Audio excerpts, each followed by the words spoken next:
Hello everyone, welcome to my YouTube channel Dave talks. आज का जो हमारा टॉपिक है वो एचटीटीपी के बारे में है। एचटीटीपी को समझना ज़रूरी क्यों है, इसको हम एक क्वेश्चन के थ्रू समझते हैं। सपोज़ करो आपने कोई वेबसाइट ओपन करी, तो बिहाइंड द सीन डेटा कैसे एक्चुअली एक्सचेंज होता है। जब भी आप कोई सेंसिटिव डेटा भेजते हो तो वो कैसे डेटा सेफ रहता है, और जब भी आप कोई रिक्वेस्ट भेजते हो तो लाइक सर्वर को कैसे पता चलता है कि आप ही भेज रहे हो, कोई और नहीं भेज रहा। तो ये सारी चीज़ें जो है हैंडल करता है एच और एज एग्जैक्टली हम इसी के बारे में समझेंगे। एच की फुल फॉर्म जो है वो हाइपर टेक्स्ट ट्रांसफ़र प्रोटोकॉल है, और ये क्लाइंट और सर्वर के बीच में डेटा एक्सचेंज करने का एक तरीके का रूल होता है।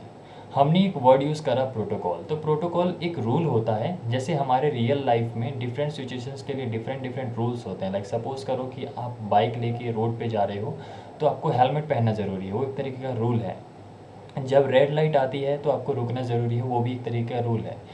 सेम वैसे ही जब आप इंटरनेट की दुनिया में आते हो तो वहाँ पे भी रूल्स होते हैं जिसको हम प्रोटोकॉल कहते हैं। और सेम अलग अलग काम के लिए हम अलग अलग प्रोटोकॉल यूज़ करते हैं। जस्ट लाइक अगर आप यहाँ पे देखेंगे, अगर हमें वेबसाइट से बातें करनी हो तो हम एच और एच प्रोटोकॉल यूज़ करते हैं। अगर हमें फ़ाइल ट्रांसफ़र करना है तो हम एफ प्रोटोकॉल यूज़ करते हैं।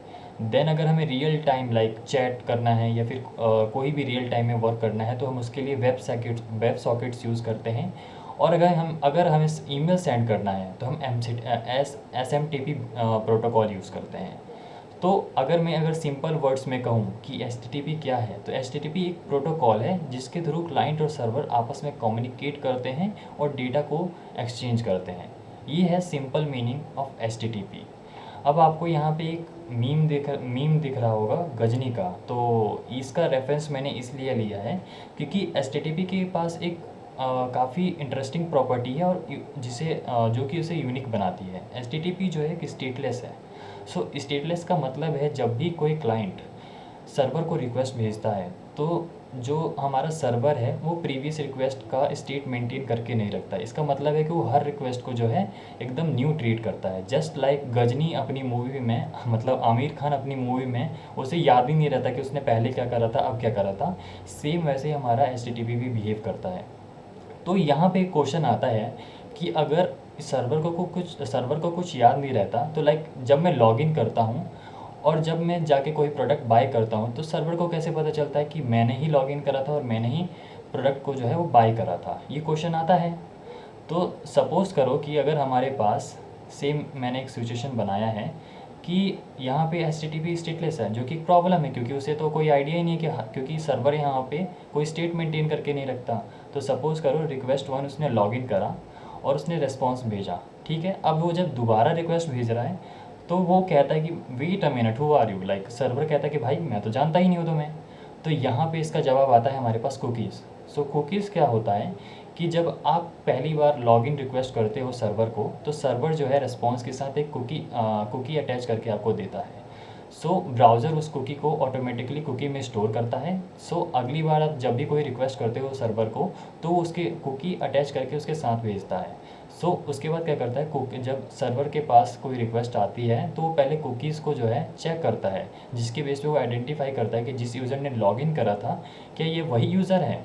अगर होता है तो उसे रेस्पॉन्स में उसको जो उसने रिक्वेस्ट करी है उसका रेस्पॉन्स दे देता है। तो आपने देखा कि एच स्टेटलेस होने के बाद भी कुकीज़ की हेल्प से वो चीज़ें इतनी आसानी से कर पाता है। तो हमने एक प्रॉब्लम देखा जिसका हमने सॉल्यूशन निकाला कि लाइक एच जो है स्टेटलेस था, जिसकी वजह से सर्वर जो है प्रीवियस रिक्वेस्ट का स्टेट मेंटेन करके नहीं रखता था, जिसकी वजह से हमने कुकीज़ की वजह से सर्वर जो है यूज़र को आइडेंटिफाई कर सकता था।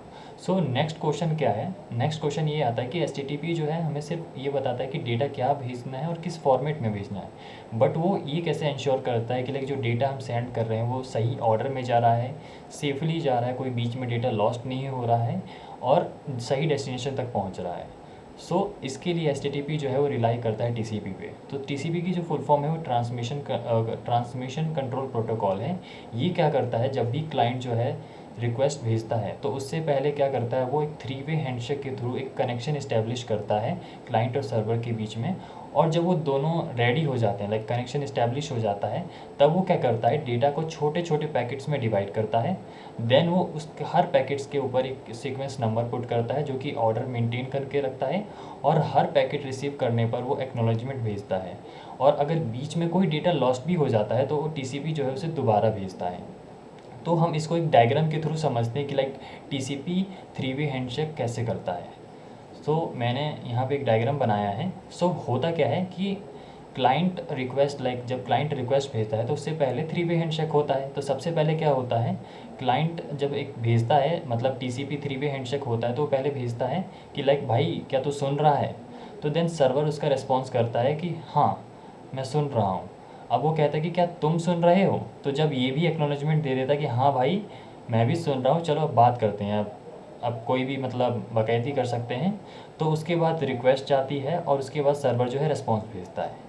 सो यहाँ पे एक बात समझ आती है कि एच जो है सिर्फ हमें डेटा एक्सचेंज करता है, लाइक वो डेटा एक्सचेंज करता है, उसे कोई मतलब नहीं होता कि जो डेटा है वो सही ऑर्डर में जा रहा है और रिलायबल है हमारा जो है डेटा, लाइक कोई भी कनेक्शन बीच में लॉस्ट नहीं हो रहा है। ये चीज़ें जो है वो टीसीपी हैंडल करता है, जिसकी वजह से दोनों भाई मिल के हमारे जो डेटा है, एक डेटा क्या किस फॉर्मेट में जाएगा और क्या भेजना है, और टीसीपी मैं सही ऑर्डर में ले जाऊँगा और सारे काम अच्छे से हो जाएगा, लाइक सारे जो मैसेज हैं वो सही ऑर्डर में जाएंगे। ये दोनों मिलके एक अच्छा कनेक्शन इस्टेब्लिश करते हैं। सो अब हम एक बार रिकैप कर लेते हैं जो भी हमने अभी तक पढ़ा है। कि अभी तक हमने पढ़ा कि लाइक एच क्या होता है, एच को समझना क्यों है, एच को समझना ज़रूरी क्यों है। देन हमने लाइक समझा कि लाइक उसकी एक प्रॉपर्टी होती है जो कि स्टेटलेस होती है। देन उसमें एक इशू था जिसको हमने कुकी से रिजॉल्व किया। देन उसके बाद हमने लाइक ये देखा कि जो एच है वो ये इंश्योर नहीं करता कि लाइक सही ऑर्डर में डेटा जा रहा है और सही डेस्टिनेशन तक पहुंच ही जाएगा। और बीच में अगर कोई डेटा लॉस्ट हो रहा है तो वो कैसे वो इंश्योर करता है, तो वो इस चीज़ के लिए रिलाई करता था टीसीपी पे, ट्रांसमिशन कंट्रोल प्रोटोकॉल पे। सो हमने टीसीपी के बारे में भी देखा, लेकिन लाइक वो कैसे 3 वे हैंडशेक करता है। अब हम नेक्स्ट टॉपिक पे चलेंगे, एवोल्यूशन ऑफ एच लाइक इसकी भी लाइक अपने एंसेस्टर से लेके अभी तक का उसका क्या सफ़र रहा है उसको भी हम जानेंगे। सो सबसे पहले हम स्टार्ट करेंगे HTTP 1.0 से। ऐसा HTTP 1.0 में क्या इशू आया जिसकी वजह से उसे मतलब उन्होंने एक नया वर्ज़न निकाला। तो सपोज़ करो कि लाइक आपके वेबसाइट पे 20 इमेजेस हैं। लाइक मैं एक एग्ज़ाम्पल लेता हूँ। सपोज़ करो कि आपके पास 20 आपकी वेबसाइट पे जो है ऐसे 20 इमेजेस हैं। आप क्या करोगे, लाइक जब आप कोई लाइक सपोज़ करो कि आप इस एक इमेज को एक्सेस करने की कोशिश करो, लाइक इसकी इमेज को आप एक्सेस करना चाहते हो। तो सबसे पहले क्या होगा, एक रिक्वेस्ट जाएगी और रिक्वेस्ट जाने से पहले क्या होगा, एक टीसीपी कनेक्शन जो है इस्टेब्लिश होगा। देन आप इस इमेज सर्वर के पास जाएगा रिक्वेस्ट, वो रेस्पॉन्स भेजेगा और वहाँ पे एक टीसीपी कनेक्शन जो है ख़त्म हो जाएगा। देन आप यही सेम चीज़ इमेज 2 के लिए करोगे, सेम फिर इमेज 3 के लिए और सेम इमेज 4 के लिए। तो आप एक इशू देख रहे हो कि लाइक हर इमेज को एक्सेस करने के लिए आपको एक टीसीपी कनेक्शन जो है इस्टेब्लिश करना पड़ रहा है, जिसकी वजह से वेबसाइट जो है स्लो हो सकती है, क्योंकि आपको पहले रिक्वेस्ट भेजने से पहले आपको एक टीसीपी कनेक्शन इस्टेब्लिश करना पड़ रहा है। देन वो इस्टेब्लिश होने के बाद एक रिक्वेस्ट जा रहा है, फिर सर्वर उसका रिस्पॉन्स कर रहा है। तो ये काफ़ी हेडेक है और प्लस वेबसाइट इससे स्लो भी होती है और इनएफिशिएंट है। इसीलिए उन्होंने इंट्रोड्यूस किया HTTP 1.1। यहाँ पे भी उसने ये इशू तो फिक्स किया, लाइक जो इशू हम ये फेस कर रहे थे कि हर इमेज के लिए हमें एक अलग से टीसीपी कनेक्शन इस्टेब्लिश करना पड़ रहा था, लाइक हर रिक्वेस्ट के लिए। HTTP 1.1 ने क्या किया कि उसने क्या किया कि पर्सिस्टेंट कनेक्शन के थ्रू वो प्रॉब्लम सॉल्व की। पर्सिस्टेंस कनेक्शन का मतलब है कि वो एक ही लाइक एक टीसीपी कनेक्शन इस्टेब्लिश होता है कुछ टाइम पीरियड के लिए, और उसके अंदर आप जितना चाहे उतना रिक्वेस्ट भेज सकते हो, है ना। तो वो रिक्वेस्ट जैसी लाइक वो टीसीपी कनेक्शन का टाइम पीरियड जैसे ही ख़त्म होगा, एक नया टीसीपी कनेक्शन क्रिएट होगा। ये सुनने में काफ़ी अच्छा लग रहा है, बट यहाँ पे एक इशू आता है। इशू क्या आता है कि सपोज़ करो कि आपने एक रिक्वेस्ट भेजी, देन आपने उसके बाद सेकंड रिक्वेस्ट भेजी, देन आपने उसको लाइक सेकंड थर्ड रिक्वेस्ट भेजी, एंड फिर उसके बाद फोर्थ रिक्वेस्ट भेजी।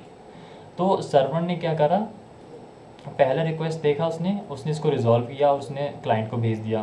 फिर उसने क्या करा, सर्वर रिक्वेस्ट टू जो है सर्वर ने देखा, उसका रेस्पॉन्स देखा, उसे मतलब उसका प्रोसेस करा, फिर उसने क्लाइंट को भेज दिया। अब हम आते हैं इस पे।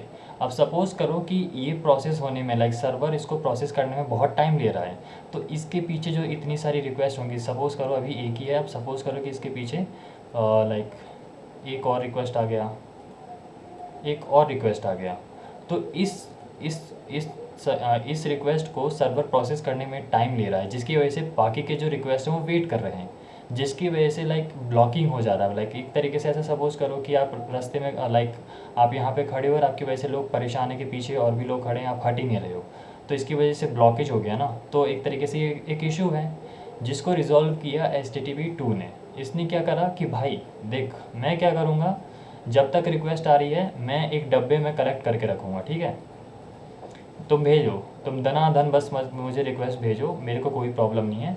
जब तुम्हारी रिक्वेस्ट, तुम्हारी विश लिस्ट ख़त्म हो जाए, तब मैं क्या करूँगा, सर्वर को भेज दूँगा। सर्वर क्या करेगा, जिसका भी लाइक प्रोसेस करके सबसे पहले काम ख़त्म होता है वो क्लाइंट को भेज देता है। यहाँ पे ऑर्डर मेंटेन नहीं करता वो, लाइक जिसका भी प्रोसेस सबसे पहले कंप्लीट करके सर्वर देता है वो क्लाइंट को भेज देता है, जो कि काफ़ी अच्छी चीज़ है।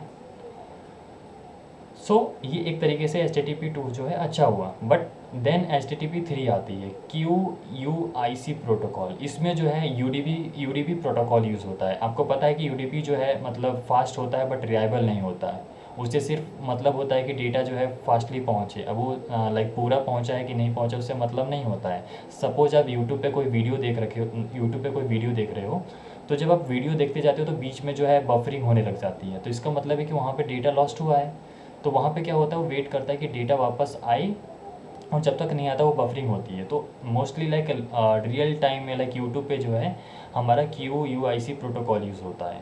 तो हमने ये सफ़र देख लिया कि लाइक HTTP 1.0 से HTTP 3 तक हम कैसे पहुँचे। क्या HTTP 1.0 में प्रॉब्लम थी कि उसे हर रिक्वेस्ट के लिए एक नया TCP कनेक्शन इस्टेब्लिश करना पड़ता था, और उसकी वजह से जो है वेबसाइट स्लो हो सकती थी, लाइक बहुत बड़ा गैप आया। देन उसके बाद HTTP 1 ने उसका सॉल्यूशन तो निकाला, बट इसने एक नई प्रॉब्लम ऐड कर दी कि भाई कोई रिक्वेस्ट जो है प्रोसेस होने में ज़्यादा टाइम ले रही है, तो तुम पीछे खड़े रहो। तो ये एक ब्लॉकेज का काम इसने दे दिया।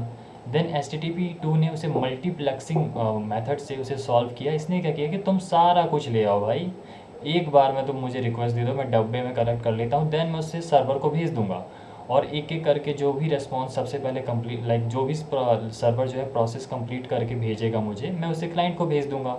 और HTTP 3 जो है लाइक रियल टाइम, लाइक जो भी यूट्यूब वगैरह हो गया, लाइव स्ट्रीमिंग जैसी चीज़ें हो गई, जहाँ पे लाइक हमारे लिए स्पीड मैटर करती है, वहाँ पे हम QIC प्रोटोकॉल यूज़ करते हैं, लाइक HTTP 3 यूज़ करते हैं। तो ये था हमारा HTTP का एवोल्यूशन। अभी तक हमने जो है HTTP की तारीफ़ी की है, अब उसके सबसे मेजर इशू को समझते हैं। तो सबसे बड़ा इशू इसके साथ ये है कि ये सिक्योर नहीं होता है। सिक्योर नहीं होता का मतलब है कि इसमें जो हम डेटा सेंड करते हैं क्लाइंट से सर्वर के पास, तो डेटा जो है एक प्लेन टेक्स्ट में जाता है। लाइक सपोज़ करो कि राहुल ने लॉगिन रिक्वेस्ट करी, तो वो क्लाइंट से सर्वर की साइड भेज रहा है, तो उसका जो पासवर्ड और उसका जो ईमेल है वो विजिबल होता है, लाइक कोई भी बीच में आके उसे पढ़ सकता है, तो जो कि सिक्योर नहीं है। मतलब यार तुम किसी को प्राइवेट मैसेज भेज रहे हो, कोई भी बीच में पढ़ लेगा, तो ये तो अच्छी बात नहीं है ना। तो ये सबसे बड़ा इशू था कि लाइक कोई भी उसे पढ़ सकता है। तो ये सबसे बड़ा इशू था जिसको मतलब सॉल्व करने के लिए हमने HTTPS का इंट्रोड्यूस किया। HTTPS का मतलब है HTTP plus transport layer security. HTTPS क्या करता है, एक सिक्योर लेयर ऐड करता है जो कि हमारे डेटा को प्रोटेक्ट करता है। अब वो कैसे करता है, तो उसके वो 3 कोर मेन फंक्शन यूज़ करता है।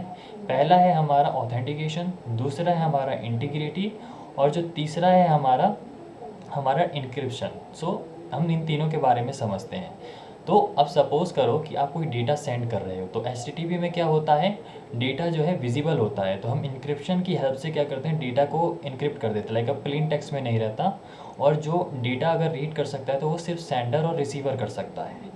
दूसरा आता है ऑथेंटिकेशन। यहाँ पे क्या होता है कि सर्वर को अपना आइडेंटिफाई प्रूफ करना पड़ता है कि वो वही है, लाइक आइडेंटिटी प्रूफ करनी पड़ती है, वो भी हम SSL और TLS का हेल्प करके, TLS का यूज़ करके हम करते हैं।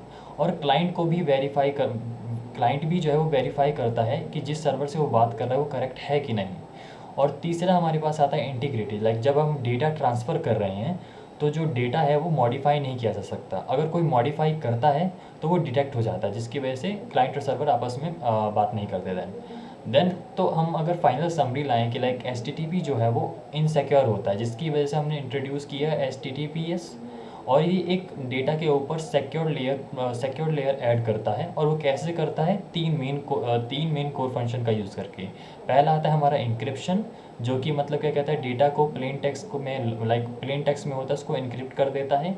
दूसरा ऑथेंटिकेशन, क्लाइंट भी अपनी आइडेंटिफाई क्लाइंट भी जो है वेरीफाई करता है कि वो सर्वर से सही सर्वर से बात कर रहा है कि नहीं कर रहा है। और जो हमारा सर्वर है वो अपना आइडेंटिटी प्रूफ करता है यूजिंग SSL और TLS। और देन आता है हमारा तीसरा इंटीग्रिटी की, मतलब डेटा जब तुम ट्रांसफ़र कर रहे हो तो बीच में तुम मॉडिफाई नहीं कर सकते हो, अगर करते हो तो डिटेक्ट हो जाता है। तो ये हमारा मतलब पूरा समरी था एच टी टी पी के प्रॉब्लम का, और उसको सॉल्व किया हमने HTTPS से। सो मैंने यहाँ पे एक मतलब विजुअलाइज़ के लिए मैंने यहाँ पे एक बना रखा है कि सपोज़ करो कि सेम राहुल ने, अब थोड़ा समझदार हो गया है, तो उसने क्या करा, HTTPS का यूज़ करा। वहाँ पे उसने क्या करा, लॉगिन रिक्वेस्ट भेजा। तो ईमेल और पासवर्ड, अब देखो पासवर्ड जो है वो मतलब इनक्रिप्टेड हो चुका है, तो बीच में कोई भी बंदा आके उसकी मतलब मैसेज को नहीं देख सकता लाइक किसने क्या भेजा था। वो सर्वर के पास पहुँचा, सर्वर ने रेस्पॉन्स करा, और HTTPS ने ऐसा क्या किया जिसकी वजह से हम उसका जो प्रोटोकॉल है वो सिक्योर हो पाया। उसने ये तीन चीज़ ऐड करी, इनक्रिप्शन, ऑथेंटिकेशन एंड इंटीग्रिटी। सो ये था हमारा HTTP और HTTPS के बारे में। सो हमने अब ये तो समझ लिया है HTTPS क्या होता है। नेक्स्ट अब हम पढ़ते हैं कि HTTP हेडर्स क्या होता है। तो हम इसको एक एग्जांपल के थ्रू समझते हैं, ज़्यादा अच्छे से समझ आएगा। सपोज़, एक सेकेंड,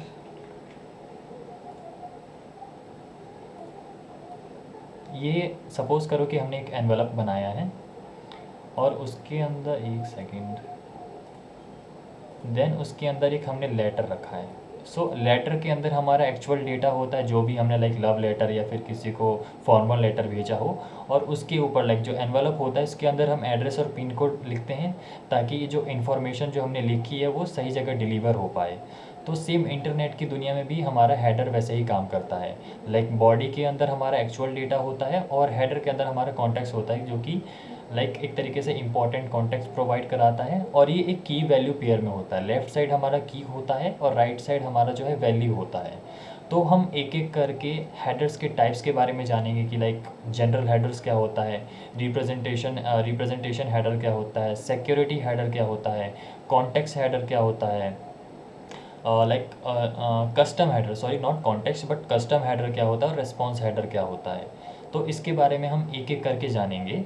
तो चलिए हम चलते हैं टाइप्स ऑफ हेडर्स की तरफ। सो अब हम बात करेंगे टाइप्स ऑफ हेडर्स के बारे में, क्योंकि हमने हेडर तो समझ लिया क्या होता है, अब उसके टाइप्स को समझते हैं। तो पहला आता है हमारा जनरल हेडर। तो जनरल हेडर जो है बेसिकली रिक्वेस्ट और रिस्पॉन्स दोनों में ही मिल जाता है, और इसका मेन मतलब काम जो होता है ये बेसिक इन्फॉर्मेशन प्रोवाइड करता है, जैसे डेट, कनेक्शन और कैशे कंट्रोल। तो चलिए हम इसके कुछ इंपॉर्टेंट हेडर्स देख लेते हैं, जनरल हेडर्स में क्या क्या होते हैं।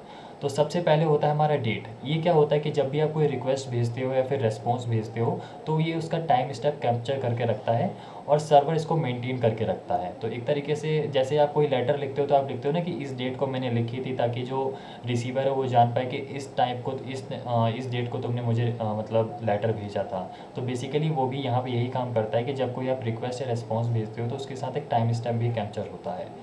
अब कनेक्शन, यहाँ पे दो चीज़ें हैं, कीप अलाइव और क्लोज। तो जैसे मैंने आपको बताया था एवोल्यूशन ऑफ HTTP में कि HTTP 1.1 इंट्रोड्यूस हुआ था, जो कि एक परसिस्टेंट कनेक्शन रखता है। इसका मतलब क्या है कि एक TCP कनेक्शन पे आप मल्टीपल रिक्वेस्ट भेज सकते हो जब तक वो क्लोज ना हुई हो। तो अगर कीप अलाइव का मतलब यहाँ पे ये है कि आपने एक रिक्वेस्ट भेजी और उसका सर्वर ने रेस्पॉन्स भेजा, बट उसने कहा है कि अभी भी जो है, अभी कनेक्शन जो है अलाइव है, मतलब अभी भी कनेक्शन बंद नहीं हुआ है, अभी भी चल रहा है। तुम चाहो तो और भी रिक्वेस्ट भेज सकते हो, और आएगा तो तुम उसको संभाल लेना। और क्लोज का मतलब है कि उसने बोला कि एक रिक्वेस्ट आई, मैंने उसका रेस्पॉन्स भेज दिया, कनेक्शन बंद हो गया, कोई रिक्वेस्ट मत भेजो। देन थर्ड वन आता है कैशे कंट्रोल। सपोज़ करो कि आपके पास यूट्यूब आप चला रहे हो, तो उसके पास यूट्यूब का लोगो होता है, स्टैटिक फाइल्स होती है, आपकी प्रोफाइल पिक्चर हो गई। तो उसके लिए हम सर्वर को बार बार थोड़ी परेशान करेंगे कि भाई तू ही मुझे ला के दे, बार बार रिक्वेस्ट करूँगा उससे रिस्पॉन्स आएगा। इंस्टेड ऑफ सर्वर कहता है कि भाई तू ब्राउज़र कैशे में स्टोर करके रख ले कुछ घंटे के लिए, वहाँ से तू एक्सेस करता रहे इंस्टेड ऑफ मुझे परेशान करने के लिए। तो इससे ये जो कैशे कंट्रोल है हमारा ये चीज़ मेंटेन करता है। ट्रांसफ़र एनकोडिंग का मतलब है कि मतलब सपोज़ करो कि आपके पास एक बड़े बड़े फाइल्स हैं, सर्वर उसको एक साथ तो नहीं भेजेगा, वो छोटे छोटे चंक्स में डिवाइड करके भेजता है। तो ट्रांसफ़र एनकोडिंग क्या करता है, जो चीज़ आ चुकी है उसे स्क्रीन पे दिखा दो, जो चीज़ नहीं आई वो जब आएगी तो मैं दिखा दूंगा। ये काम होता है ट्रांसफ़र एनकोडिंग का। और ये पांचवा नहीं सॉरी, तीन चार हाँ पांचवा अपग्रेड। अपग्रेड में क्या होता है, आपने जब भी आप नेटवर्क टैब ओपन करके देखना, जब आप कोई यूट्यूब पे ऐसे ही मतलब रैंडम स्क्रॉल कर रखे होते हो तो वो एच पे रहता है। बट कोई आप यूट्यूब कोई वीडियो ओपन करते हो तो आप देखना अचानक से एच से अपग्रेड होके वो वेब सॉकेट में चेंज हो जाता है, रियल टाइम में चेंज हो जाता है। तो जो ये चीज़ मेंटेन करता है वो हमारा अपग्रेड करता है। ये था हमारा बेसिकली जनरल हेडर के बारे में कि बेसिकली एक बेसिक इन्फॉर्मेशन प्रोवाइड कराता है हमारे रिक्वेस्ट रिस्पॉन्स के बारे में, प्लस कनेक्शन अभी है कि बंद हो गया है, कैशे में स्टोर करना, प्लस बड़ी बड़ी फाइल्स को जो है कैसे स्क्रीन पे दिखाना है, चंक्स में कैसे डिवाइड होता है। देन हमारा अपग्रेड की कैसे वो एच प्रोटोकॉल से वेब सॉकेट में चेंज हो जाता है, स्विच कर लेता है। तो ये था हमारा बेसिकली जनरल हेडर्स के बारे में। जो हमारा नेक्स्ट हेडर है वो है हमारा रिक्वेस्ट हेडर। तो रिक्वेस्ट हेडर क्या होता है, तो रिक्वेस्ट हेडर वो होता है सपोज़ करो जब क्लाइंट सर्वर को कुछ रिक्वेस्ट भेजता है तो वो सिर्फ एक यूआरएल नहीं भेजता, उसके साथ वो कुछ एक्स्ट्रा इन्फॉर्मेशन भी भेजता है। जैसे कि वो कौन है, उसे किस फॉर्मेट में डेटा चाहिए, वो कौन सी लैंग्वेज एक्सेप्ट करता है, प्लस वो लॉग्ड इन है या नहीं है, और भी बहुत कुछ। इसके बारे में हम एक एक करके जानेंगे। तो सबसे पहला आता है हमारा यूज़र एजेंट। यूज़र एजेंट क्या होता है कि मतलब आप सपोज़ करो कि आप उसको रिक्वेस्ट कर रहे हो, तो मतलब सर्वर को तो नहीं पता ना कि मतलब तुम कौन से मोबाइल से भेज रहे हो या फिर डेस्कटॉप से भेज रहे हो। तो इसका जो आइडिया है, मतलब ये जो चीज़ बताता है वो हमारा यूज़र एजेंट बताता है। फिर दूसरा आता है हमारा एक्सेप्ट। एक्सेप्ट क्या होता है कि मतलब वो बताता है कि सर्वर को वो कहता है कि मुझे जो डेटा है वो जेसन फॉर्मेट में चाहिए या फिर एक्सएमएल फॉर्मेट में चाहिए। तो ये काम जो है ये हमारा एक्सेप्ट करता है कि मतलब वो बताता है सर्वर को कि मुझे इस फॉर्मेट में डेटा चाहिए, तो सर्वर उसकी बात मानता है और उसे उसी फॉर्मेट में डेटा सेंड कर देता है। फिर हमारा आता है एक्सेप्ट लैंग्वेज। अब जब जो डेटा जो है हमारा फॉर्मेट एक्चुअल बॉडी में जो डेटा होता है, मतलब जिस फॉर्मेट में भी मान लो जेसन फॉर्मेट में है या फिर एक्सएमएल फॉर्मेट में है, तो उसकी लैंग्वेज क्या होगी, इंग्लिश होगी, स्पेनिश होगी, हिंदी होगी। तो उस वो चीज़ जो जो बताता है वो एक्सेप्ट लैंग्वेज बताता है। ऑथराइजेशन का मतलब है कि जब आप कोई ऐसी एपीआई रिक्वेस्ट कर रहे हो जिसके अंदर उन्होंने प्रोटेक्टेड रिसोर्सेज कुछ प्रोटेक्टेड चीज़ें लगा रखी हैं कि इसके लिए तुम्हें ऑथराइज़ होना ही पड़ेगा। तो उसके लिए क्या होता है कि एक टोकन आपके रिक्वेस्ट के साथ एक टोकन भेजता है जिसके थ्रू जो है सर्वर आपका चेक करता है कि ये टोकन जो है वैलिड है कि नहीं, और उसके बेस पे वो रेस्पॉन्स भेजता है। फिर हमारा कुकी, जो कि हमने एक स्टेटलेस कॉन्सेप्ट में पढ़ा था कि इसके थ्रू जो है सर्वर आपको पहचान पाता है कि आप कौन हो, कि मतलब आप वही सेम बंदे हो जिसने मतलब लॉगिन करा था या फिर और रेस्पॉन्स भेजा था उसके साथ, या फिर तुम वही बंदे हो जिसने प्रोडक्ट भी सर्च करा था और सेम लॉगिन भी तुमने करा था। तो ये इसके थ्रू वो मतलब पहचान पाता है यूज़र को। एक्सेप्ट एनकोडिंग का मतलब है कि यहाँ पे वो बताता है कि मैं किस फॉर्मेट में, जब तुम सर्वर जो है डेटा को कंप्रेस करेगा तो यहाँ पे वो बताता है कि मैं इस एल्गोरिदम को ही एक्सेप्ट करूँगा डीकम्प्रेस करने के लिए। तो इसके थ्रू वो सर्वर को बता पाता है। फिर हमारा नेक्स्ट जो है रेस्पॉन्स हेडर होता है। रेस्पॉन्स हेडर क्या होता है कि जब सर्वर जब क्लाइंट को कुछ रिस्पॉन्स भेजता है तो वो उसके साथ और भी इंफॉर्मेशन प्रोवाइड करता है कि जो डेटा है वो किस फॉर्मेट में है, कुकी अटैच करनी है कि नहीं करनी है, प्लस कैशे करना है कि नहीं करना है, और भी चीज़ें हैं जिसको हम एक एक करके समझेंगे। तो पहला आता है कंटेंट टाइप। वो बताता है कि जब वो डेटा भेजता है तो वो किस फॉर्मेट में है, जेसन फॉर्मेट में है फिर किसी और फॉर्मेट में है। तो ये चीज़ जो है कंटेंट टाइप बताता है हमारा। और कुकी, सेट कुकी क्या होता है, जब आप लॉगिन करते हो तो सर्वर रिस्पॉन्स के साथ एक कुकी अटैच करके आपको देता है ताकि आप अगली बार कोई भी रिक्वेस्ट करो तो ब्राउज़र जो है ऑटोमेटिकली अटैच करे, ताकि इसके थ्रू सर्वर आपको पहचान पाए। फिर कैशे कंट्रोल सेम वही, कि मतलब आपको ये बताता है कि मतलब आपको कोई स्टैटिक फाइल्स है तो वो सर्वर से बार बार ना लेना पड़े, इसीलिए उसे ब्राउज़र कैशे में स्टोर करके रखो और कितनी देर के लिए रखो, ये चीज़ जो है कैशे कंट्रोल देखता है। फिर हमारा आता है लोकेशन। लोकेशन का मतलब है यहाँ पे भी सपोज़ करो आप कोई वेबसाइट ओपन कर रहे हो और उसमें एचटीटीपी होता है, तो वो डायरेक्टली जो है एचटीटीपीएस पे रीडायरेक्ट हो जाता है ताकि चीज़ें सिक्योर रहें। तो ये काम जो है हमारा लोकेशन करता है। और यहाँ पे एक्सेस कंट्रोल एलो ओरिजिन का मतलब है कि सपोज़ करो कि आप यहाँ पे सर्वर क्या करता है इसके थ्रू, कि सर्वर यहाँ पे बताता है कि मैं कुछ गिने चुने वेबसाइट ही हैं जिसको मैं एक्सेस दे रहा हूँ ताकि वो मेरे पास रिक्वेस्ट करे जिसका मैं रिस्पॉन्स दूंगा। सपोज़ करो यूट्यूब है, तो यूट्यूब का जो सर्वर है वो कहता है कि मैं youtube.com को ही जो है अलाउ करूँगा अपने से बात करने के लिए, बाकी कोई भी होगा तो मैं उसको ब्लॉक कर दूँगा। तो उस वो काम जो है लाइक जो बताता है वो एक्सेस कंट्रोल एलो ओरिजिन बताता है। कंटेंट लेंथ का मतलब है कि एक तरीके से ये बताता है, ब्राउज़र को ये बताया जाता है कि जो कंटेंट की साइज़ है वो कितनी है, बाकी इसका और कोई काम नहीं है। तो ये हमारा बेसिकली रेस्पॉन्स हेडर हो गया। अब जो नेक्स्ट है हमारा, वो है हमारा सिक्योरिटी हेडर। सिक्योरिटी हेडर से पहले भी है हमारा एक रिप्रेजेंटेशन हेडर जिसके बारे में हम पहले जान लेते हैं, उसके बाद हम सिक्योरिटी हेडर पे आएंगे। तो रिप्रेजेंटेशन हेडर होता है कि एक तरीके से क्लाइंट के पास जब डेटा आ जाता है तो जो एक्चुअल डेटा होता है वो किस फॉर्मेट में है, किस लैंग्वेज में है, क्या कंप्रेस किया गया है कि नहीं किया है, ये सारी पिक्चर जो है जो यहीं पे आके क्लियर होती है रिप्रेजेंटेशन पे। तो सेम कंटेंट टाइप की सर्वर ने किस फॉर्मेट में डेटा सेंड करा है वो ये चीज़ बताता है। कंटेंट लेंथ वही कि मतलब उसकी साइज़ कितनी बड़ी है। कंटेंट एनकोडिंग का मतलब है कि अगर कंप्रेस किया गया है तो किस एल्गोरिदम का यूज़ करके कंप्रेस किया है ताकि ब्राउज़र जो है उसी सेम एल्गोरिदम का यूज़ करके वो डीकम्प्रेस कर पाए।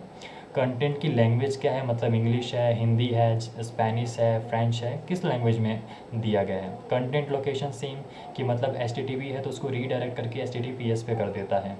और कंटेंट की रेंज ये बेसिकली रियल टाइम में लाइक यूट्यूब पे लाइव स्ट्रीमिंग वगैरह होती है तो उसके बेस पे ये चीज़ें काम करता है। जैसे सपोज़ करो कि आपकी एक फ़ाइल है जो कि 5000 बाइट्स की है और सर्वर ने अभी स्लोली करके डाटा को चेंज करके वो 1000 बाइट्स तक ही वो भेज पाया है, बाकी अभी ऑनगोइंग प्रोसेस में है।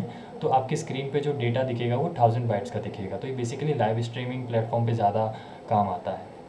हमारा नेक्स्ट हेडर जो है वो सिक्योरिटी हेडर है। तो सिक्योरिटी हेडर वो हेडर है जो कि जहाँ पे ब्राउज़र जो है वेबसाइट को कुछ इंस्ट्रक्शन देता है कि तुम्हें जो लाइक चीज़ें लोड करनी है वो कहाँ से करनी है और उसका यूज़ कैसे करना है, ताकि जो मल्टीपल अटैक्स होते हैं लाइक जैसे एक्सेस अटैक हो गया, डेटा स्नैपिंग हो गई, क्लिक चेकिंग हो गई, इन सब को रोकने के लिए कुछ सेट ऑफ रूल्स हैं कि तुम्हें जो डेटा है वो कहाँ से लोड करना है और क्या लोड करना है, कैसे करना है, ये सब जो कंट्रोल करता है वो सिक्योरिटी हेडर करता है। तो सिक्योरिटी हेडर में सबसे पहला आता है कंटेंट सिक्योरिटी पॉलिसी। इसको एक तरीके से समझता है कि सपोज़ करो एक गार्ड है, उसको कुछ लिस्ट दी गई है कि कोई और कहा गया है कि जिस इस लिस्ट में जिन जिन का नाम है तुम्हें सिर्फ उसी को एंट्री देनी है, बाकी किसी को नहीं देनी है। तो सेम वैसे ही ब्राउज़र जो है क्या करता है, वो बोलता है कि तुम्हारे पास कुछ लिस्ट होंगे, मतलब तुम्हारे पास कुछ ट्रस्टेड सोर्सेज होंगे और उसी ट्रस्टेड सोर्सेज से तुम्हें इमेज या फिर स्क्रिप्ट जो है वो लोड करनी है, बाकी किसी से भी नहीं करनी है।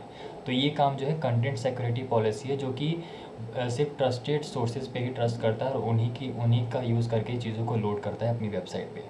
एक्सफ्रेम ऑप्शन एक तरीके से प्राइवेसी ऐड करता है ताकि कोई दूसरी वेबसाइट जो है आईफ्रेम के थ्रू एम्बेड ना कर सके। जस्ट लाइक सपोज़ करो कि आपके घर में जो है पर्दे वर्दे लगे होंगे, तो वो क्यों लगे होते हैं, मोस्टली इसलिए लगे होते हैं कि ताकि बाहर के लोग जो है अंदर ना देख सके। सेम वैसे ही एक्सफ्रेम ऑप्शन यहाँ पे यूज़ किया जाता है कि कोई दूसरी वेबसाइट जो है हमारी वेबसाइट को एम्बेड ना कर सके। फिर हमारा तीसरा आता है एक्स कंटेंट टाइप ऑप्शंस। यहाँ पे क्या होता है, ब्राउज़र गैस करने लग जाता है कि क्या मैं ये फाइल टाइप यूज़ करूँ या फिर वो टाइप का फाइल यूज़ करूँ।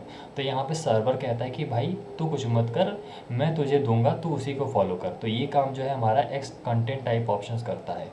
फिर आता है रेफर पॉलिसी। अब सपोज़ करो कि तुमने किसी और वेबसाइट पे जाना है तो वो यूआरएल लाइक जिस वेबसाइट पे हो तुमने जहाँ पे डेटा स्टोर करा है तो वो कंट्रोल कर दे कि कितनी अमाउंट ऑफ डेटा जो तुम हो दूसरे यूआरएल पे सेंड कर सकते हो, मतलब कितनी पर्सनल इन्फो तुम किसी दूसरी वेबसाइट को शेयर करना चाहते हो।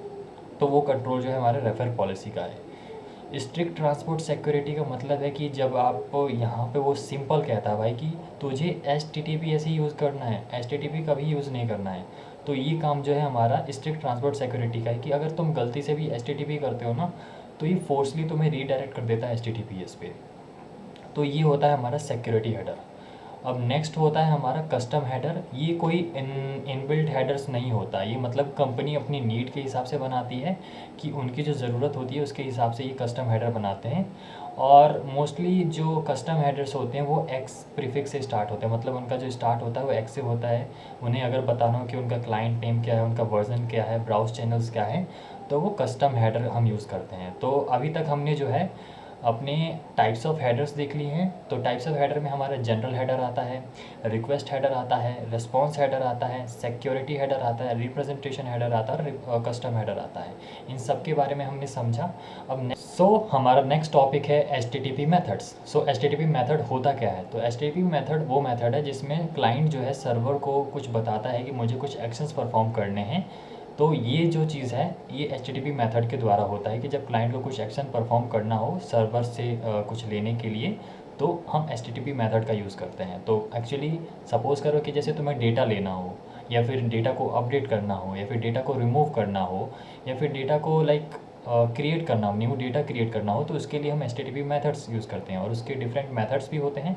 लाइक गेट होता है, तो गेट किस लिए यूज़ होता है? जब तुम्हें सर्वर से कोई डेटा फैच करना हो कि मुझे सपोज़ करो कि मुझे 20 प्रोडक्ट चाहिए, तो उसके लिए हम गेट मेथड यूज़ करेंगे जहाँ से तुम्हें सिर्फ डेटा फैच करना है। सेकंड आता है हमारा पोस्ट मेथड। जब तुम्हें सपोज़ करो कि तुम्हारे पास 20 प्रोडक्ट हैं, तुम्हें एक और प्रोडक्ट ऐड करना है, तो वहाँ पे हम पोस्ट मेथड यूज़ करते हैं। और पोस्ट मेथड के अंदर हम रिक्वेस्ट बॉडी भी होती है जिसके थ्रू हम फील्ड्स ऐड करते हैं और उसके बाद हम डेटा क्रिएट करवाते हैं।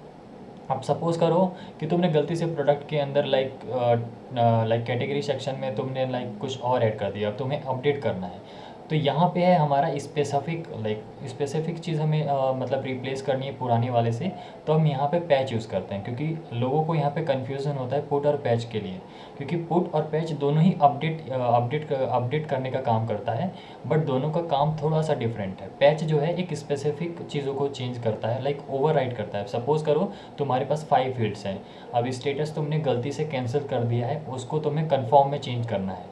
तो अगर तुम यहाँ पे पुट करते हो तो ये पूरे फील्ड्स को ओवरराइड कर देगा। मतलब अगर तुमने सिर्फ स्टेटस लिखा तो पुरानी चीज़ें जो तुमने फील्ड में ऐड नहीं करी है तो उसको एम्प्टी में डाल देगा और सिर्फ स्टेटस को कंफर्म में कर देगा। तो इसका मतलब क्या हुआ, जो हम पुट मेथड यूज़ करेंगे तो वो पूरे फाइल को ही ओवरराइट कर देता है, बेसिकली पूरा न्यू क्रिएट कर देता है और पुरानी फाइल्स में जो भी होता है उसको डिलीट कर देता है।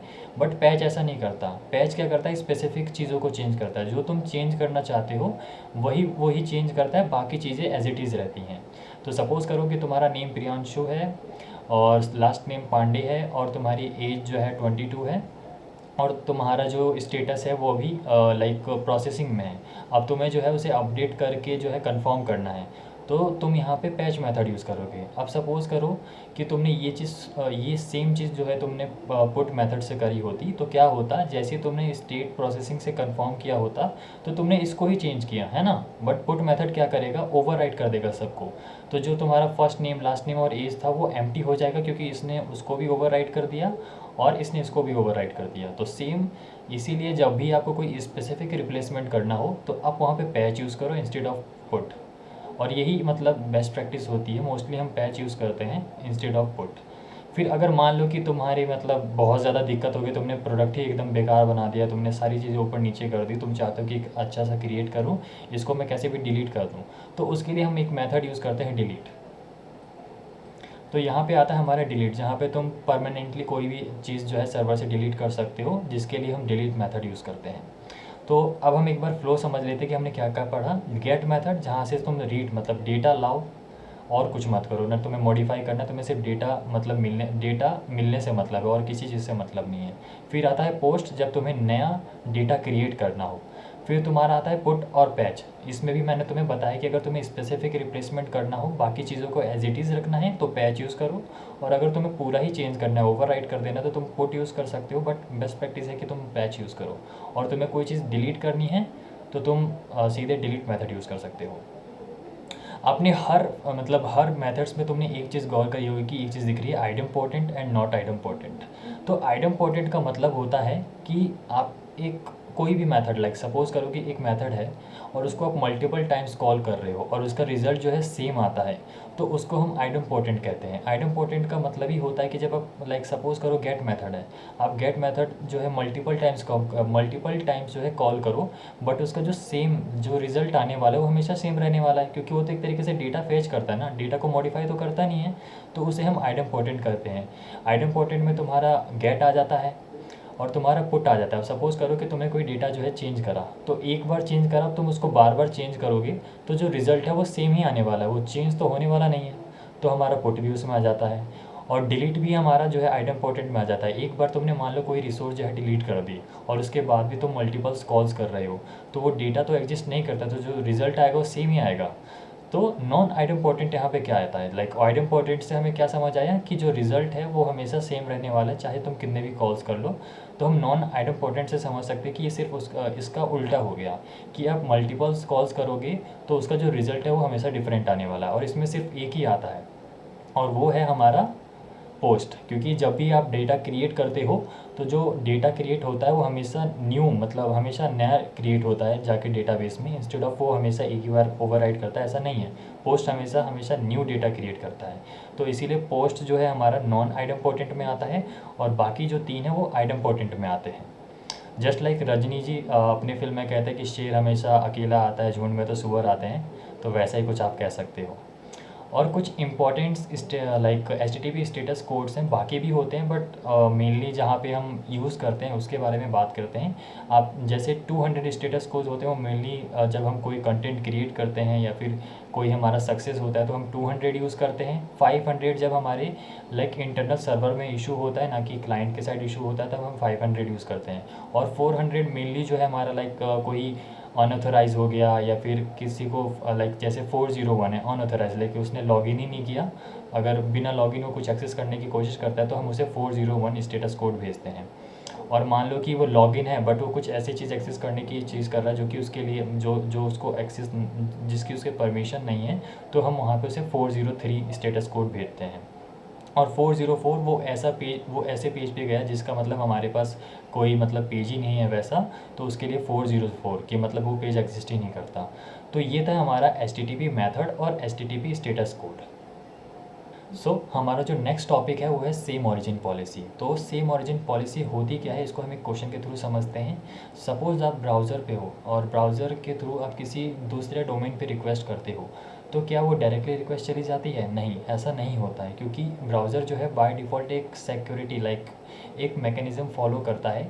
इसमें क्या होता है कि जब लाइक ब्राउज़र क्या करता है कि जब वो सेम ओरिजिन पॉलिसी फॉलो करता है। सेम ओरिजिन पॉलिसी का मतलब है कि आपका जो फ्रंट एंड का डोमेन है और जो आपका बैक एंड का डोमेन है वो दोनों सेम होना चाहिए। अगर वो दोनों सेम होता है तभी वो आपस में बात करने देता है, वरना वो बाय डिफ़ॉल्ट ब्लॉक कर देता है। तो सेम ओरिजिन मतलब हमारे पास दोनों का डोमेन जो है वो सेम होना चाहिए, बैक एंड और फ्रंट एंड का, तो वो आपस में बात करने देगा। बट यहाँ पे आता है क्रॉस ओरिजिन। क्रॉस ओरिजिन का मतलब है जे कि आपका जो फ्रंट एंड है वो किसी डोमेन पे डिप्लॉय है और जो आपका सर्वर है वो किसी और डोमेन पे डिप्लॉय है, तो ये तो क्रॉस ओरिजिन हो गया। तो यहाँ पे सेम ओरिजिन पॉलिसी के हिसाब से तो ब्राउज़र क्या करेगा, इन दोनों को बात नहीं करने देगा, ब्लॉक कर देगा। तो यहाँ पे एक प्रॉब्लम आती है। प्रॉब्लम क्या आती है कि मेनली जो इन रियल लाइफ में जो हम फ्रंट एंड और बैक एंड को डिप्लॉय करते हैं वो डिफरेंट डोमेन्स पे करते हैं। तो इसको सॉल्व कैसे करें, लाइक ये प्रॉब्लम अगर है तो इसको हम सॉल्व किसके थ्रू करते हैं? तो यहाँ पे आता है हमारा कॉर्स, मतलब क्रॉस ओरिजिन रिसोर्स शेयरिंग। ये एक ऐसा मैकेनिज़्म है जिसमें सर्वर खुद डिसाइड करता है कि जो मेरे पास डेटा है वो कौन कौन से डोमेन जो है, कौन कौन से डोमेन हैं जो कि मेरे डेटा को एक्सेस कर सकते हैं। तो ये काम जो है हमारा कोर्स करता है। तो ये रहा, सपोज़ करो कि ये example.com फ्रंट एंड पे डिप्लॉय, मतलब मेरा जो फ्रंट एंड है वो example.com पे डिप्लॉय है। तो उसने रिक्वेस्ट प्लस ओरिजिन हेडर मतलब कौन से डोमेन से तुम रिक्वेस्ट भेज रहे हो, अभी सर्वर पे जाएगा। अब सर्वर देखेगा कि कोर्स में जो है हमने example.com और partner.com को लाइक परमिशन दे रखी कि यहाँ से तुम डेटा एक्सेस कर सकते हो। तो ये क्या करेगा, मैंने मतलब हेडर्स में बात करी थी कि एक्सेस कंट्रोल ओरिजिन क्या करता है, वो ये बताता है कि इस ब्राउज़र को जो है इस डोमेन के लिए एक्सेस है कि यहाँ से डेटा ले सकता है। तो ये क्या करता है कि जब सर्वर चेक करता है कि बिल्कुल सही है तो एक्सेस कंट्रोल ओरिजिन में ऐड करके वो उसे रिस्पॉन्स में भेज देता है, और ये आपको नेटवर्क टैब में जाके दिख भी जाएगा अगर आप देखना चाहेंगे तो। और देन ये रिस्पॉन्स के साथ इसे भेज देता है। बट व्हाट इफ़ अगर कोई ऐसी वेबसाइट है जो कि मतलब कोर्स में उसने अलाउड नहीं कर रखी है, तो अगर वो एक्सेस करने की कोशिश करेगा तो उसे कोर्स एरर आ जाएगा। तो इस तरीके से हमारा कोर्स का मैकेनिज़्म चलता है। अब कोर्स में भी दो रिक्वेस्ट होते हैं, एक होता है हमारा सिंपल रिक्वेस्ट फ्लो और दूसरा होता है प्री फ्लाइट रिक्वेस्ट फ्लो। तो पहले हम समझते हैं कि लाइक सिंपल रिक्वेस्ट फ्लो क्या होता है और कब ये रिक्वेस्ट फ्लो मतलब कब ये रिक्वेस्ट चलती है। तो जब भी आप गेट, पोस्ट या फिर हेड मेथड यूज़ करते हो तो यहाँ पे हम सिंपल रिक्वेस्ट फ्लो करते हैं। तो यहाँ पे क्या होता है, सपोज़ करो कि आपने गेट रिक्वेस्ट यूज़ किया और आपने ब्राउज़र से लाइक क्लाइंट ने सर्वर को रिक्वेस्ट भेजी। तो सर्वर पहले चेक करता है कोर्स के थ्रू कि ये मेथड अलाउड है, क्या जो जो ओरिजिन है क्या ये मैच करता है मेरे कोर्स से। तो अगर वो मैच करता है तो वो रिस्पॉन्स के साथ एक्सेस कंट्रोल ओरिजिन में अपना हेडर ऐड करके दे देता है। देन ब्राउज़र क्या करता है, ब्राउज़र उस ओरिजिन को चेक करता है। अगर वो मैच करता है तो वो जावास्क्रिप्ट तक डेटा पहुंचा देता है, और अगर मैच नहीं करता है तो वो क्या करता है, कोर्स एरर दे देता है। तो ये हमारा सिंपल रिक्वेस्ट फ्लो होता है। स्टेप 1 में सपोज करो आपने कोई मेथड कॉल करा, स्टेप 2 में सर्वर ने उसे चेक करा और उसे रिस्पॉन्स में उसने एक्सेस कंट्रोल ओरिजिन के साथ अटैच कर दिया उस ओरिजिन को। देन हमारा ब्राउज़र चेक करता है कि ये ओरिजिन जो है मैच करता है कि नहीं। अगर मैच करता है तो वो जावास्क्रिप्ट तक डेटा पहुंचा देता है और हमारी स्क्रीन पे शो होने लग जाता है। अगर मैच नहीं करता है तो हमें एरर दे देता है, कोर्स एरर। दूसरा आता है हमारा प्री फ्लाइट रिक्वेस्ट फ्लो। तो प्री फ्लाइट रिक्वेस्ट फ्लो जब आता है, जब कोई हम पुट या फिर डिलीट या फिर ऑथ या फिर लाइक जेसन टाइप का चीज़ करते हैं, तो वहाँ पे हम प्री फ्लाइट रिक्वेस्ट फ्लो करते हैं। प्री फ्लाइट रिक्वेस्ट फ्लो को अगर हम एक लाइन में समझें तो एक ऐसा रिक्वेस्ट जो कि एक्चुअल रिक्वेस्ट से पहले हम सर्वर को भेजते हैं, ताकि वो चेक कर पाए कि जो मेथड इसने भेजा है क्या ये अलाउड है कि नहीं, ताकि हमारा जो हमारा सर्वर है वो सेफ़ रहे और हमारे डेटा भी सेफ़ रहे। तो ये प्री फ्लाइट रिक्वेस्ट फ्लो क्या होता है, एक ऐसा रिक्वेस्ट जिसमें एक्चुअल रिक्वेस्ट को भेजने से पहले हम एक ऐसा रिक्वेस्ट भेजते हैं ताकि हम चेक कर पाएँ जो इसने मेथड भेजा है क्या ये अलाउड है या नहीं है। तो स्टेप 1 में सपोज़ करो कि आपने पुट मेथड कॉल करा, तो पुट मेथड जैसे ही गया तो पहले एक्चुअल रिक्वेस्ट नहीं जाएगी, पहले नॉर्मल एक प्री फ्लाइट ऑप्शन रिक्वेस्ट जाएगा, जिसके अंदर वो पहले चेक करेगा कि जो इसने मेथड भेजा है क्या अलाउड है। अगर अलाउड हुआ तो वो फिर रिस्पॉन्स के साथ उस मेथड को मतलब भेजेगा। और ब्राउज़र क्या करेगा, सबसे पहले लाइक 204 लाइक स्टेटस कोड जो होगा 204 होगा, मतलब कोई कंटेंट नहीं होगा, उसके साथ वो रेस्पॉन्स करता है क्लाइंट को। और क्लाइंट क्या करता है, ब्राउज़र जो है उसे कैशे में उन परमिशंस को स्टोर कर लेता है। देन उसके बाद क्या करता है, जब एक्चुअल रिक्वेस्ट जाती है तो वो दोनों को मैच करता है, और दोनों मैच करते हैं तो वो आगे हमारे जावास्क्रिप्ट तक डेटा पहुंचा देता है और फिर हमारी स्क्रीन पे शो करता है। तो ये होता है हमारा लाइक सेम ऑरिजिन पॉलिसी।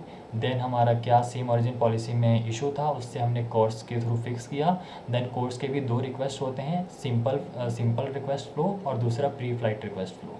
और ये कब यूज़ होते हैं, सिंपल रिक्वेस्ट फ्लो बेसिकली जब हम गेट मेथड हो गया, पोस्ट मेथड हो गया और हेड मेथड हो गया, तब हम यूज़ करते हैं। और प्री फ्लाइट रिक्वेस्ट फ्लो जब हम कोई ऐसे मेथड यूज़ करते हैं जो कि अलाउड चेक करते हैं ताकि प्राइवेसी लाइक जो सिक्योरिटी है वो बनी रहे, तो वो पुट हो गया, डिलीट हो गया, जेसन हो गया, ऑथ हेडर हो गया, इन सब के वेरी जो है pre flight request flow use करते हैं, ताकि एक्चुअल रिक्वेस्ट से पहले हम पहले ये चेक कर पाएँ कि जो मेथड वो कॉल कर रहा है क्या वो अलाउड है कि नहीं है। हमारा जो नेक्स्ट टॉपिक है वो है एचटीटीपी कैशिंग। तो एचटीटीपी कैशिंग को समझने से पहले हम इसकी प्रॉब्लम समझ लेते हैं कि मतलब इसकी नीड क्यों पड़ी। तो पहला आता है कि सपोज़ करो कि आप सर्वर को रिक्वेस्ट करते हो कि मुझे यूट्यूब का लोगो दो, तो वो सर्वर पे जाता है, वो उसको प्रोसेस करता है और उसको रिस्पॉन्स करता है। सेम चीज़ आप दोबारा करते हो और सर्वर पे हिट होता है रिक्वेस्ट और वो प्रोसेस करके वापस करता है। तो इससे क्या होता है कि बैंडविड्थ बढ़ती है, लाइक बैंडविड्थ जो है ज़्यादा खर्च होता है, परफॉर्मेंस इशू आता है, प्लस वेबसाइट लोड होने में भी टाइम लगाता है। तो ये सारे इशू को फिक्स करने के लिए जो है हम एचटीटीपी कैशिंग यूज़ करते हैं। ये एक ऐसी टेक्निक है जिसमें सर्वर से आए हुए रिस्पॉन्स को हम कॉपी करते हैं और ब्राउज़र में स्टोर करते हैं, ताकि इससे बेनिफिट ये होता है कि हमें सेम चीज़ के लिए मतलब सर्वर को बार बार रिक्वेस्ट ना भेजनी पड़े, सीधे हम ब्राउज़र से उसे ले सकते हैं। और ये चीज़ें जो हैं इसके और ब्राउज़र मतलब कैशे जो मतलब एचटीटीपी कैशिंग के जो हैं 3 इंपॉर्टेंट हेडर्स होते हैं। पहला होता है हमारा ई टैग, दूसरा जो होता है हमारा कैशे कंट्रोल, और तीसरा जो है हमारा लास्ट मॉडिफाइड।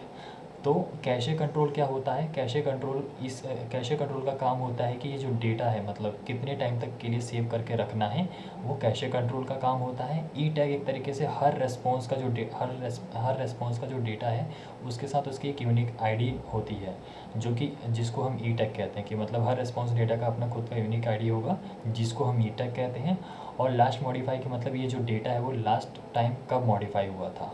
तो अब हम अगर इसके फ़्लो को समझें कि मतलब ये कैसे काम करता है, तो सपोज़ आपने एक क्लाइंट ने कुछ रिसोर्स फैच करी है, मतलब फ़र्स्ट टाइम उसने कोई डेटा को जो है फैच करा सर्वर से, और उसने क्या करा, उसके बाद क्या हुआ कि ब्राउज़र ने उस डेटा को मतलब लाइक कैशे में स्टोर कर लिया फ़र्स्ट टाइम के लिए। मतलब जैसे उसने रिक्वेस्ट भेजी, रेस्पॉन्स आया, उसने उस डेटा की कॉपी करी और अपने ब्राउज़र कैशे में स्टोर कर लिया।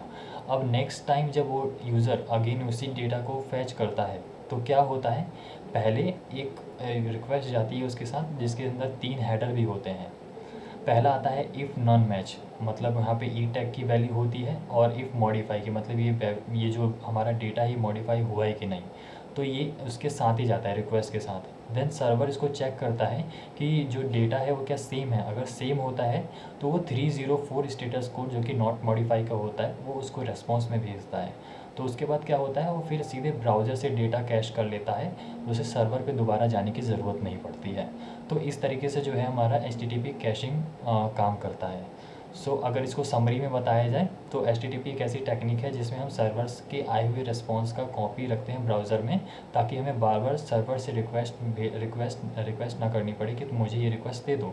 और इससे बेनिफिट्स ये होता है कि हमारी बैंडविड्थ बचती है, हमारा वेबसाइट अच्छे से लोड होता है, सर्वर पे कम लोड पड़ता है।